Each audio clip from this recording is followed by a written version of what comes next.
금년 한 해 작년보다 100배의 소득을 거두세요. 금년 한 해 작년보다 100배의 소득을 거두세요. 100배의 소득을 거두세요. 100배의 소득을 거두세요. 안 하시는 분들은 뭡니까? 100배의 소득 거두기 싫으세요? 이상해서 여러분 안 하는 겁니까? 목사님, 금년도가 더 경제적인 상황이 어려운데 작년보다 무슨 100배의 소득을 거두라고 이렇게 말을 하십니까? 100배의 소득을 거두려면요, 복권 사야 돼요. 복권밖에 답이 없습니다. 여러분 정말 그럴까요? 정말 그럴까요? 다시 한번 인사하겠습니다. 옆분과 한번 이렇게 인사합시다. 금년 한 해 작년보다 100배의 소득을 거두세요. 금년 한 해 작년보다 100배의 소득을 거두세요. 참 여러분, 우리가 부자 되는 것은 참 좋은 것 같아. 부자 되세요라고 하면요, 그 싫어하는 사람은 아무도 없어요. 제가 목회자잖아요. 이렇게 다른 타 종교인들에게도 제가 한번 기도해 드리겠다고, 축복 기도를 해 드리겠다고 하면요, 불자들도 막 받아. 기도를 웬만하면 받아. 그래서 제가 장례식장에 가도요, 저는 거의 다 예배를 드렸어요. 예배를 거부한 적이 거의 없더라고요. 지뢰 우리 성도님들은 우리 오빠가, 우리 가족이 다 불신자라서, 유교 집안이고 불교 집안이라서 목사님 오셔도 예배 못 드려요. 근데 저는 가니까 또 예배 드리던데요. 제가 어떻게 하냐면, 예배 드린다고 안 하고 제가 축복 기도하겠다 이렇게 하면요, 제가 여러분 안동에 가서도 다 여러분 갓을 쓰고 막 이렇게, 진짜 안동 가니까 유교 문화 아닙니까? 거창하더라고요. 거창 상효가 있고 막 그런 장례식장인데도 예배를 드렸어. 가서 예배를 드려서, 고인은 여러분 하나님 믿지 않고 돌아가셨기 때문에 고인에 대한 뭔 그런 없죠. 그렇지만 안 믿는 분들에게 예수님 전했습니다. 그러니까 뭐냐면, 사람들마다 다 복받기를 원하고 축복받기를 그렇게 기대하는 거예요. 여러분들 모두 하나님의 은혜 가운데 하나님의 복을 많이 받아 누릴 수 있기를 바랍니다. 제가 100배의 소득을 얻었으면 좋겠다 금년 한 해 이렇게 말을 했는데, 자, 오늘 말씀을 보게 되면 이삭이 그랄 땅에 머물면서 무려 100배의 소출을 거두었다라고 시작을 하고 있습니다. 여러분 오늘 보면 12절을 볼까요? 이렇게 나와 있어요. 이삭이 그 땅에서 농사하여 그 해에 100배나 얻었고. 놀라운 일입니다. 하지만 이 100배의 소출을 거둔다라는 것은요, 어느 정도인지 잘 와닿질 않아요. 우리가 지금 농사를 짓지 않기 때문에 무엇인지 잘 와닿지 않습니다. 제가 하나 여러분 예를 들어볼게요. 쉽게 말을 하면, 평소에 이렇게 농사를 짓게 되면 100가마니를 거두었던 땅이 있다고 칩시다. 100가마니. 그런데 그 해에는 놀랍게도 몇 가마니를 거둔 거예요? 1만 가마니를 거둔 거죠. 1만 가마. 평소 100가마니였는데 지금 잠이 오신 것 같아요. 1000가마니가 아니지, 10,000가마니를 거둔 거예요. 여러분 예전에 천석군 있죠? 천석군. 그러니까 1년에 여러분 농사를 지면 천석을 거둬. 거의 여러분 부자죠. 부잣집 아닙니까? 근데 천석군 집이 그 해에는 여러분 10만 석군 집이 되는 거예요. 10만 석군. 만석군 집이 100만 석군 집이 되는 거예요. 이게 놀라운 일입니다, 여러분. 실제로 혹 2배나 3배의 대풍 대작도 10년에 한 번 올까 2번 올까 하잖아요. 2배도 여러분 힘들어. 3배도 힘들어. 농사를 지어서 100배의 수확을 거두었다라는 것은요, 가히 상상할 수가 없는 기적입니다. 기적이에요. 더구나 이런 복이 놀라운 것은 바로 흉년의 시기에, 그것도 땅에 대한 어떠한 선입견도 없는, 선지식도 없는 남의 땅인 그랄 땅에서 거둔 수확이기 때문입니다. 자기 땅도 아니에요. 남의 땅에서 딱 농사를 지었는데 어떠한 선지식도 없어. 그 땅이 어떤 땅인지 잘 몰라. 사전 지식도 없습니다. 근데 농사를 지었더니 100배의 수확을 거두게 되었다라는 거예요. 그러기에 그랄에 살던 사람들 모두 놀라 자빠졌겠죠. 여러분, 자빠질 수밖에 없는 일입니다. 자, 그렇다면 어떻게 이삭은 흉년의 시기에, 그것도 익숙하지 않은 남의 땅에서 100배의 수확을 거두게 되었던 것일까요? 바로 하나님께서 복을 주셨기에 가능했다라고 성경은 말을 해주고 있습니다. 자, 12절을 볼까요? 이렇게 나와 있죠. 이삭이 그 땅에서 농사하여 그의 100배나 얻었고 여호와께서 무엇을 주심으로? 복을 주심으로.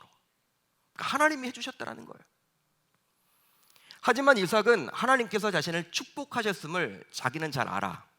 자기 자신은 느낍니다. 하나님께서 정말 우리 집안을 이렇게 복 주셔서 100배의 소출을 거두었구나. 이삭 자신은 잘 아는데 반면에 그 땅에 본래 살던 그랄 사람들은요, 알 수가 없었겠죠. 그 비밀을. 자, 그래서일까요? 그랄 사람들은요, 이삭과 그가 이끈 부족민들에게 싸움을 걸어왔습니다. 시비를 걸어왔어요. 바로 이삭이 살던 진영 안에 있던 우물로 인해서 이삭이 100배의 소출을 거둔 것이라고 그들은 믿었기에 그 우물을 내어놓으라고 시비를 건 거예요. 딱 보니까 다른 이유가 없는 것 같아. 이삭 진영 안에 있는 그 우물 때문에 그들이 100배의 소출을 거두었구나. 그 그랄 사람들은 그렇게 판단을 했던 거예요. 그래서 그 우물을 내어달라 싸움을 걸었습니다. 자, 그런데요, 그랄 사람들이 요구하는 것이 바로 우물, 즉 물이었기에 그것이 문제였어요. 그것이 문제입니다.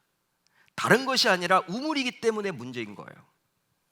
바로 당시 흉년은 지속되고 있었기 때문에 이삭의 입장에서도 우물은 꼭 필요했습니다.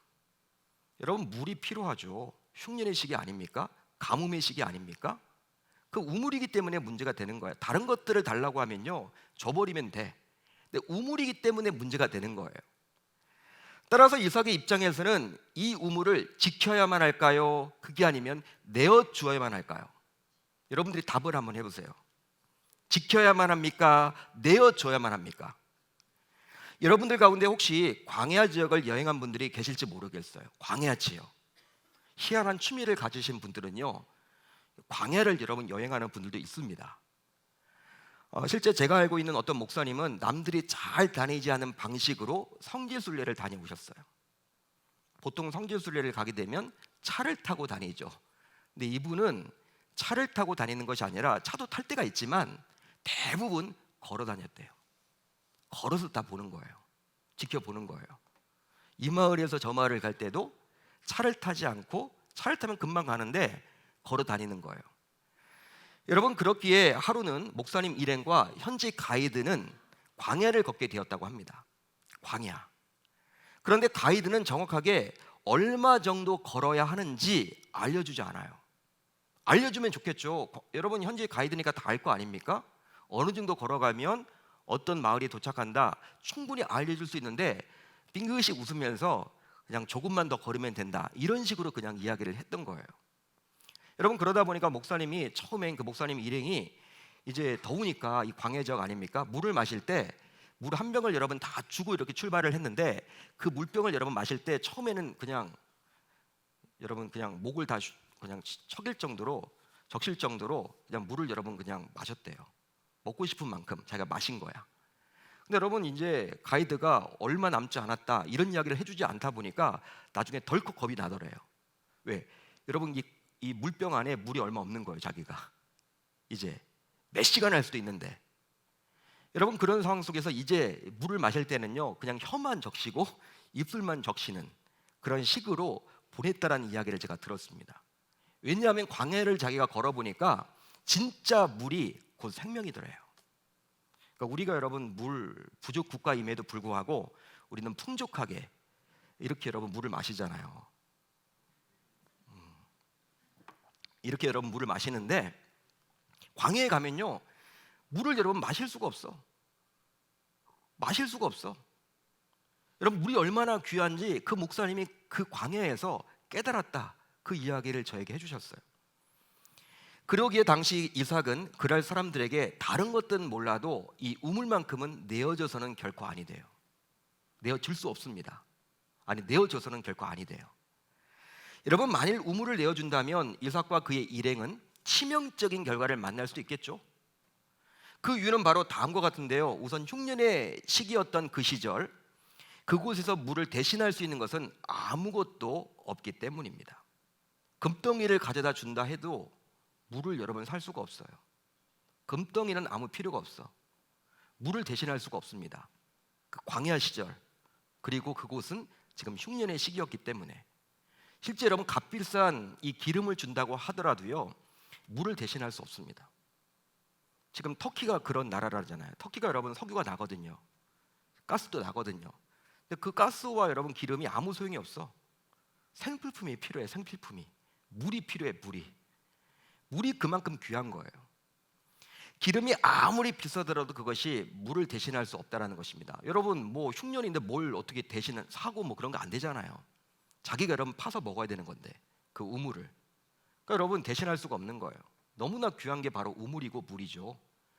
또 물은 이삭 혼자만의 문제가 아니라 이삭이 이끌었던 부족 전체의 생멸과도 연결된 문제이기 때문입니다.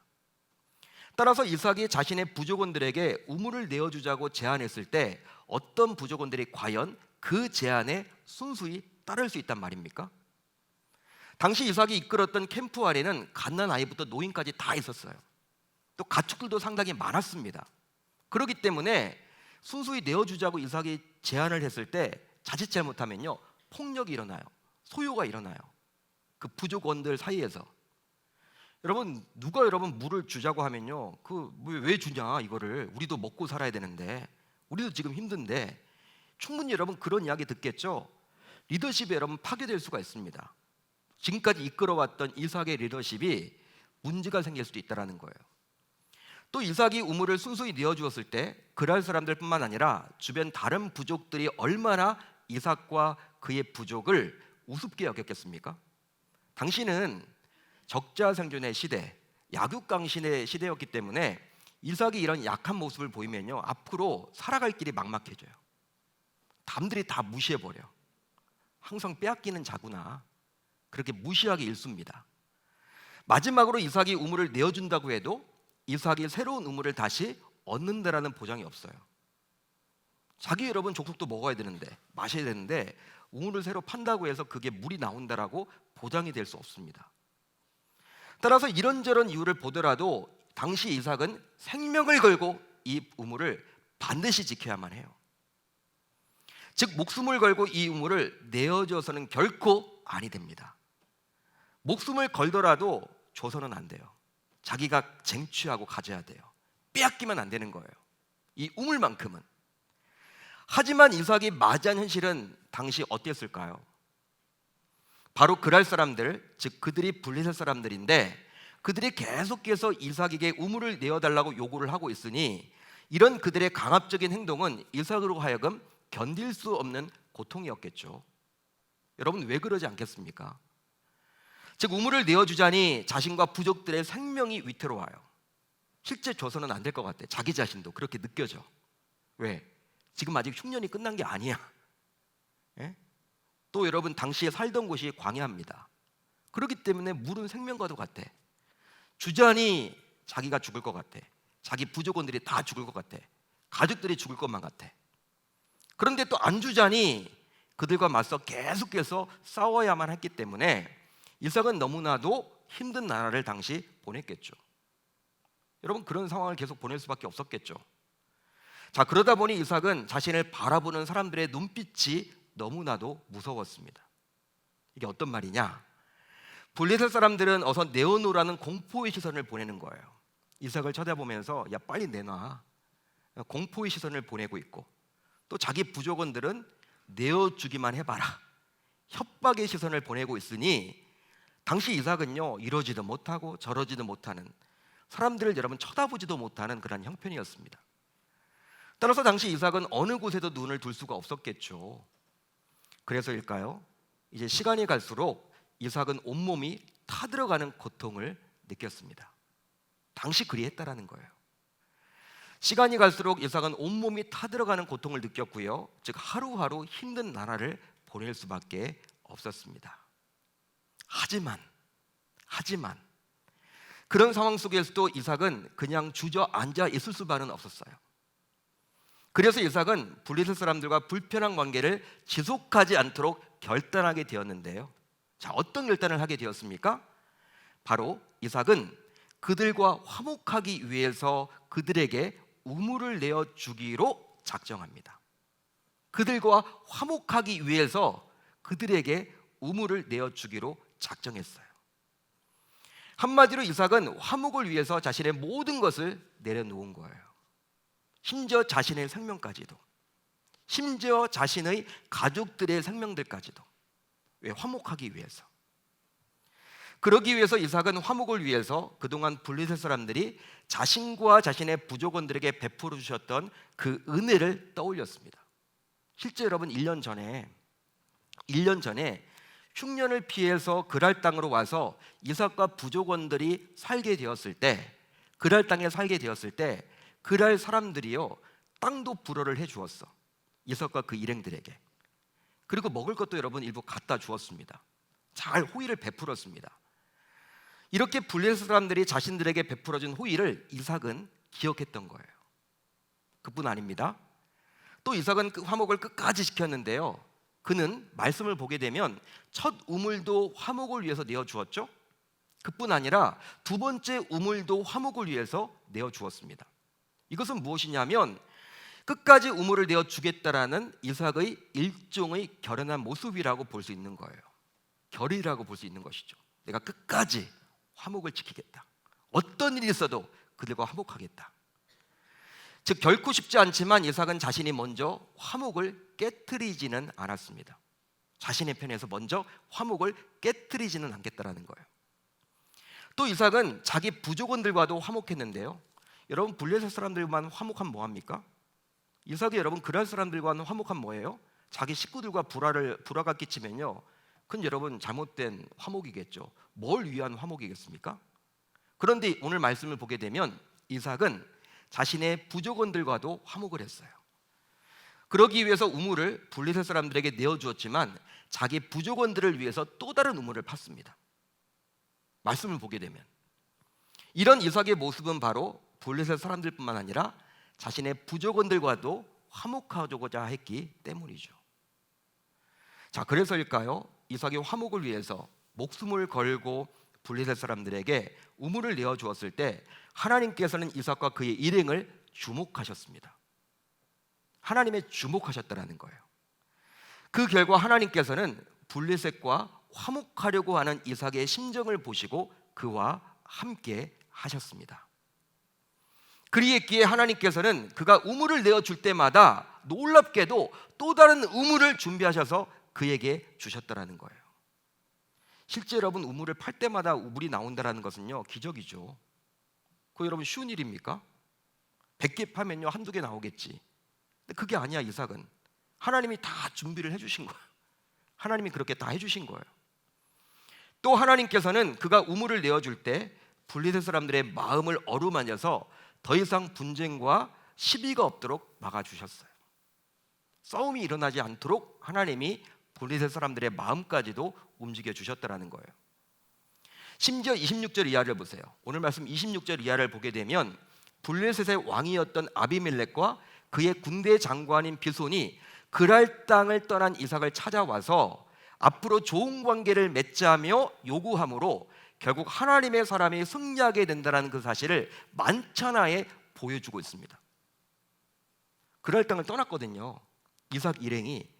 그런데 그 그랄의 왕, 블레셋의 왕이었던 아비멜렉과 군대 장관, 지금의 국방부 장관이 찾아와가지고 그 먼 거리를 찾아와가지고 우리 좋은 관계를 맺자. 너를 보니 진짜 하나님은 살아계시구나. 네가 믿는 하나님은 진짜 하나님이구나. 그렇게 고백하기에 이르렀다라는 거예요. 여러분 이것을 통해서 무엇을 알 수가 있습니까? 하나님의 사람이 승리하고 있음을 만천하에 보여주고 있는 것이죠. 불신자가 찾아왔다라는 거예요. 그렇습니다. 하나님의 사람이 이처럼 끝까지 화목을 지켰더니 하나님께서는 이삭이 내어준 것보다도 더 많은 것을 그에게 주셨습니다. 한마디로 하나님께서 이삭의 인생을 책임져 주시며 축복해 주신 것이죠. 믿으시면 아멘. 바로 하나님께서는 이삭이 가는 곳마다 막힘없이 형통하게 해주셨는데요. 자, 오늘 말씀 여러분 이하를 쫙 보시면요, 앞으로 이삭의 인생은요 형통이에요. 물질의 문제 때문에 힘든 것들을 여러분 경험하지 않아. 흉년이 더 이상 나오지 않아. 이삭의 인생에서는 형통 그 자체입니다. 다음으로 28절 이하를 보면요, 불신자였던 블레셋의 고위급들이 이삭을 친히 찾아와서 하나님을 인정하기에 이르렀죠. 이런 축복이 어디 있단 말입니까? 제가 읽어드리겠습니다. 그들이 이르되 여호와께서 너와 함께 계심을 우리가 분명히 보았으므로 우리의 사이 곧 우리와 너 사이에 맹세하여 너와 계약을 맺으리라 말하였노라. 너는 우리를 해하지 말라. 이는 우리가 너를 범하지 아니하고 선한 일만 내게 행하여 내가 평안히 가게 하였음이니라. 이제 너는 여호와께 복을 받은 자니라. 실제로 신자에게 있어서 이런 경험은 정말 놀라운 축복이죠. 여러분, 어떤 예를 들어볼까요? 여러분들이 직장 생활을 한다면 직장 사장님이 불신자인데 그분이 여러분을 통해서 하나님을 인정하게 되는 거예요. 하나님을 믿게 되는 거예요. 여러분, 이것보다 더 큰 복이 어디 있습니까? 나보다 여러분 사회적인 지위가 높아. 그분이 보잘것없는 나를 통해서 복음을 듣고 하나님을 인정하고 찬양하게 이르렀다라는 거예요. 신자에게서 이것보다 더 큰 복이 어디 있습니까? 근데 이슬기 여러분 이런 복을 받아 누리게 된 거예요. 하나님이 그렇게 해주신 것이죠. 그뿐 아니라 이삭이 가는 곳마다 우물이 계속 터지지 않았습니까? 오늘 말씀을 보게 되면 그랬기에 이삭이 그 해에만 100배의 소출을 거둔 것이 아니라 지속적으로 100배의 소출을 거두도록 하나님께서 친히 기적을 베풀어 주셨습니다. 할렐루야, 할렐루야. 그 해에만 100배를 거둔 것이 아니라 가는 곳마다 우물이 터졌다는 것은요, 하나님과 함께 하심으로 말미암아 항상 100배의 소출을 거두게 되었다라는 거. 놀라운 기적인 거죠, 여러분. 하나님의 역사를 항상 체험하고 살아가는 그의 인생이라는 것입니다. 사랑하는 성도 여러분, 제가 평소 교제하던 목사님에게서 들은 이야기예요. 너무나 은혜가 되기 때문에 여러분들에게 좀 나누려고 합니다. 어느 교회에 아주 충성스러운 권사님이 계셨어요. 여기 권사님들이 많이 계시는데 여러분들처럼 충성스러운 권사님이 계셨습니다. 남편은 장로님이셨고 세 아들과 그 자부들 모두 같은 교회에서 신앙생활을 열심히 잘하고 계셨어요. 여러 성도들에게 모범을 이렇게 항상 모범적인 가정을 이루고 있는 권사님 가정이셨습니다. 존경받는 권사님 가정이셨어요. 장로님도 존경을 받고 그 세 아들도 다 집사들이고 자부들도 집사들이고 그렇게 여러분 충성스럽게 섬겼던 믿음의 여종이 있었습니다. 그러던 어느 날 교회 식당에서 평소 외부 강사가 왔을 때 접대용으로 사용하던 고가의 다과 세트가 사라지게 되었어요. 그러니까 여러분 외부 강사님들이 오시면요 좀 좋은 것들로 대접을 하잖아요. 평상시 여러분들이 잘 쓰지 않는.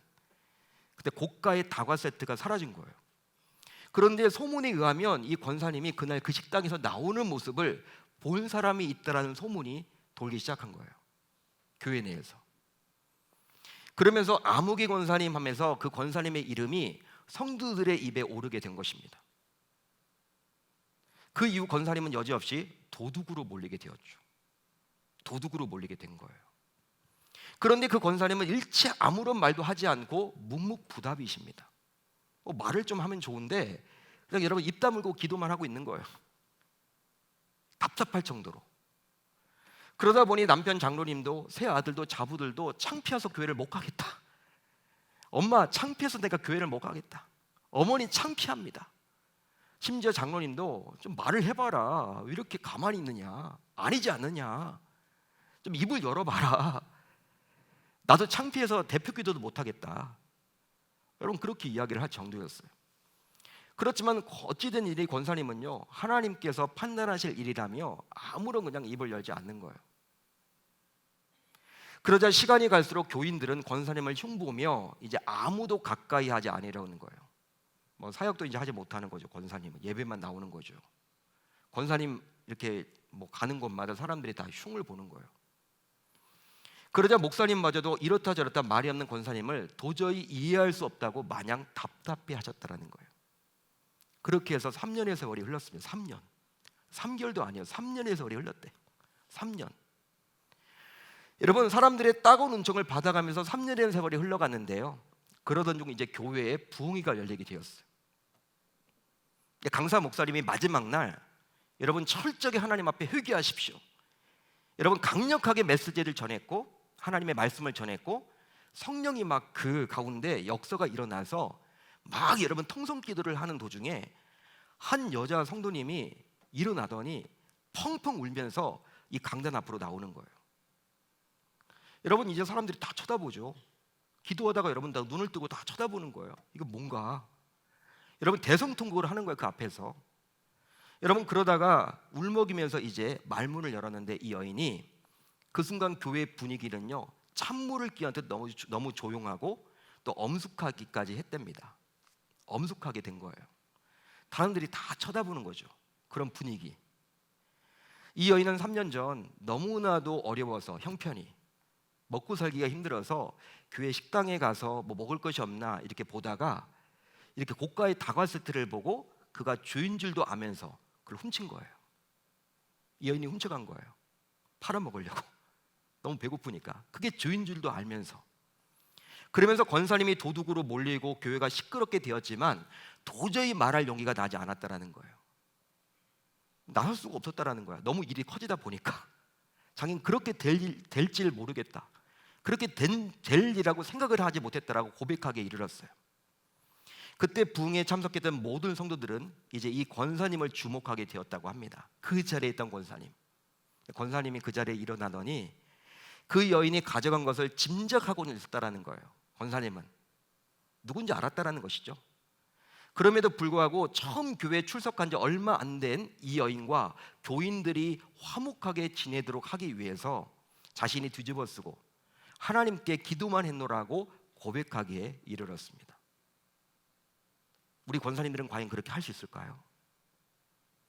물론 해명하면 누명을 벗을 수는 있겠지만 그렇게 되면 한 영혼을 잃게 되는 슬픔과 서로 불신하게 되는 분위기가 확산될 것이 너무나 두려웠기에 권사님은 자신을 내어주고 화목을 선택한 거예요. 성도 간의 화목이 최우선이라는 권사님의 사려 깊은 생각에 모든 교인들은 눈물을 흘리고 감격하게 되었어요. 그리고 그 이후 이 교회는 온 교우들이 서로 의심하지 않고 정죄하지 않고 비난하지 않고 남의 말을 하지 않고 험담하지 않고 화목하게 되어서 큰 부흥을 이루게 되었다는 것입니다. 소문이 좋게 나는 거죠. 여러분 모를 리가 없습니다. 사람들이 그 교회 하면요 소문이 좋게 나. 그리고 그 교회에서 이 권사님의 가정은 길이길이 기억되는 믿음의 가정이요 또 존경받는 가정이 되어서 많은 청년들이 그렇게 따르는 그 권사님 장로님 가정이 되었다라는 그 이야기를 제가 평소에 교제하는 목사님이 너무 여러분 아름다운 이야기라고 저에게 해주셨어요. 그러면 자기도 그렇게 기도하고 있다라는 거예요. 우리 교회도 이런 권사님이 생기면 좋겠다. 따라서 우리 모두 이삭처럼 또 방금 소개했던 권사님처럼 화목을 위해서 나부터 자신을 내어주어야 할 줄로 믿습니다.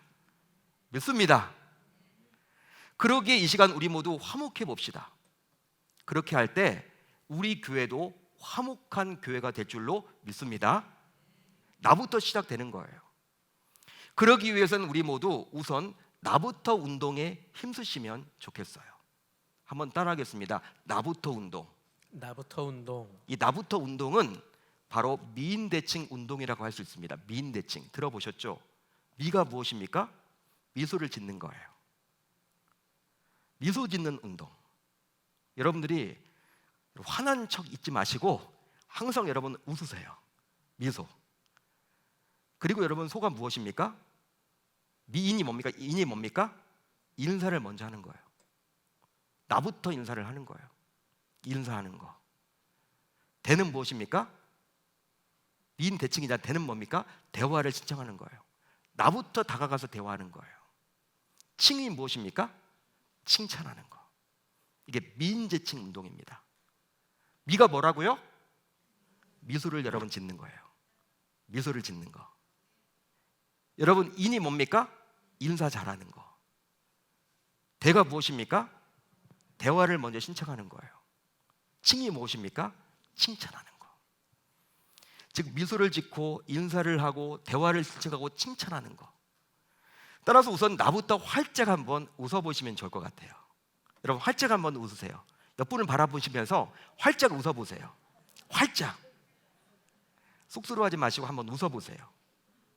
그리고 여러분 미소를 짓는 것이 습관화 될 정도로 웃으셔야 돼요. 여러분들이 웃는 상이 돼야 돼. 웃는 상. 교회 나와서 여러분 다 시무룩하고 다 여러분 이렇게 화난 척하고 있으면요 누가 여러분 오겠어요 우리 교회를.